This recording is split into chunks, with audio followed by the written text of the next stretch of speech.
A beautiful Thursday to you, and welcome to the daily headline newspaper update on the Insider Podcast. I am Kayode Sonny, and with me I have the Punch newspaper, the Guardian newspaper, the Daily Independent, Vanguard, Daily Trust, The Nation, and outside of Nigeria, Daily Mirror.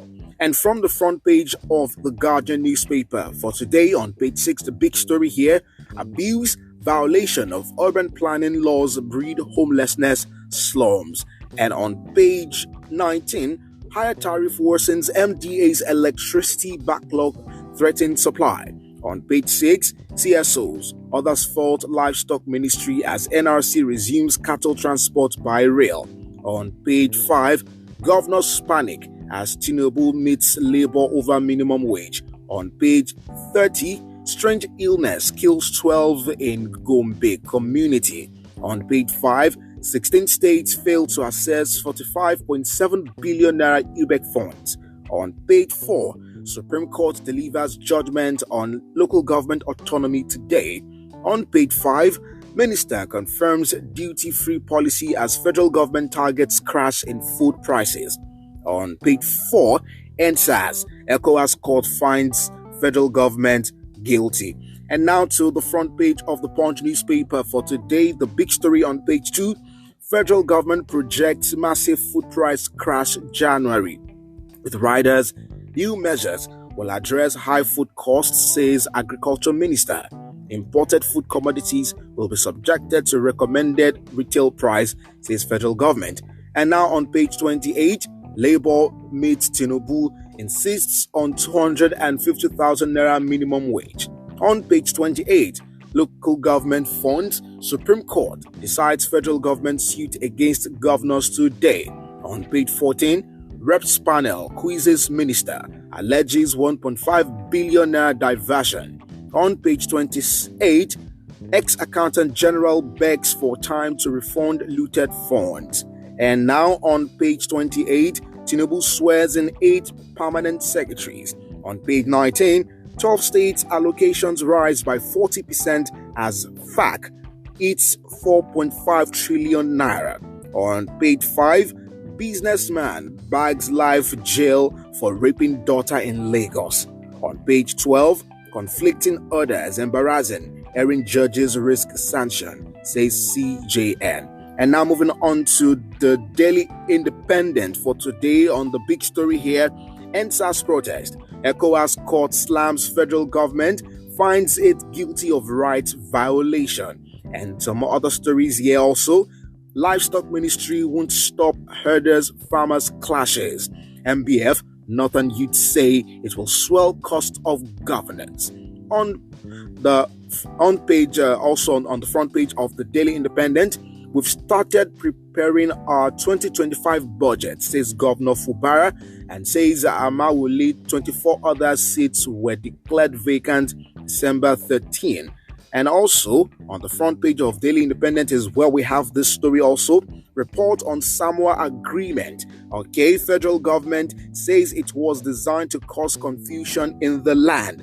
On page 6, Tinubu swears a new set of permanent secretaries. On page 29, hardship. Tinubu has closed doors to ministers. NAS member says Ondume. On page 29 also, PDP warns embattled lawmakers not to disrupt peace in Rivers, charges IGP to check their subversive acts.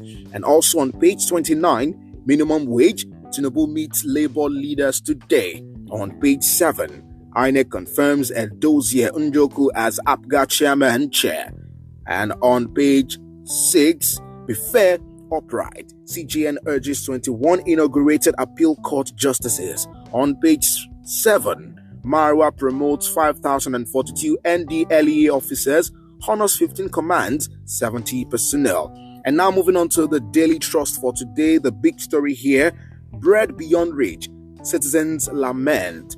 Bakeries shut down due to rising cost of production. Nigerians seek relatively cheaper foods. Government must act now, master bakers say. And also on the front page of Daily Trust is where we have this one from page 20.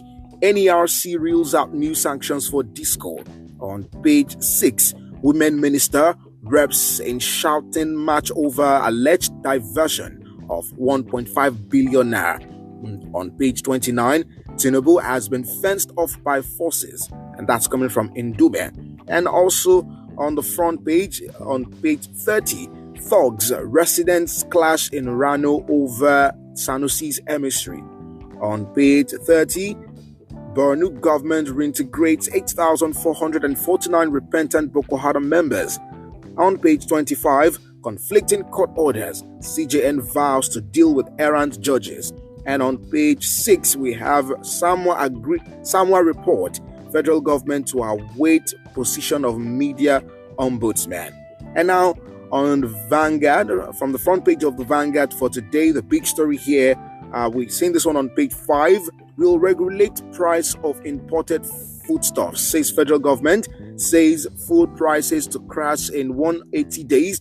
We can't see precedent to advise him on food crisis, says Undume. Laments even ministers cannot see him. Notes Nigerians like Sudanese dying of hunger. Insists children in Northwest malnourished. And on page 9, we have this one, basic education. Nigeria needs 194,876 more teachers, 1,107,854 classrooms. That's coming from UBEC. On page 31, on the sports page, we have Paris 2024. Oshoala Onumonu arrives Super Falcons Sevilla camp. On page 16 is where we have the column from Olu Fashion. And also, we are seeing this one on page 9, conflicting court orders. CJN vows to deal with errant judges.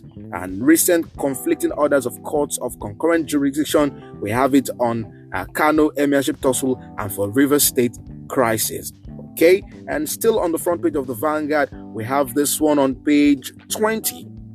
Oil marketers shut stations in Lagos as panic buying continues. On page 8, EFCC witness admits Emefiele's wife not beneficiary of CBN contract. On page 5, minimum wage, Tinubu meets organized labor today. On page 4, EndSARS protest, ECOWAS court finds federal government guilty of rights violation.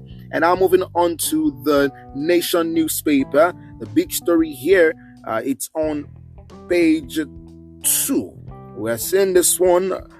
Federal government kicks off food security emergency plan with rider framework ready within 2 weeks. Rice farmers express worries.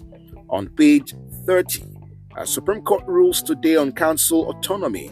On page 2, I beg your pardon. On page 2 is where we have Supreme Court rules today on council autonomy. On page 30 is where we have reps didn't stop Samoa Pact.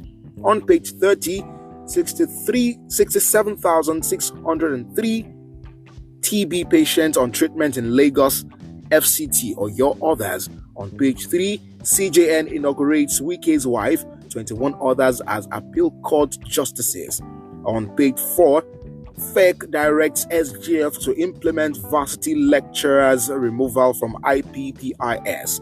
On page 3, history as Olubadan gets new palace, Makinde leads dignitaries. And some other stories also right here on the front page is where we have ex-Power Minister Maman faces 33 billion naira fraud charge. And also from Rivers State, we are seeing the story. Your seats remain vacant. Fubara tells Amawule 24 orders. 7-day ultimatum is noise-making from delusional folks. Interesting. And also the last one here on page 30 is where we see this one. More than 2 years after, ex-Senate President wires body flown home from UK. And now outside of Nigeria, from the front page of Daily Mirror, we're seeing this one. Yes, Ole Watkins. And the big story also, crossbow horror killings. BBC man family slain. Race commentator finds wife and daughters dying. And those are all the headlines from across the newspapers for today. Thank you for tuning in, and please don't forget to send in your reaction or comments in the question and answer box below this post. Thank you for tuning in again. I'll see you next time.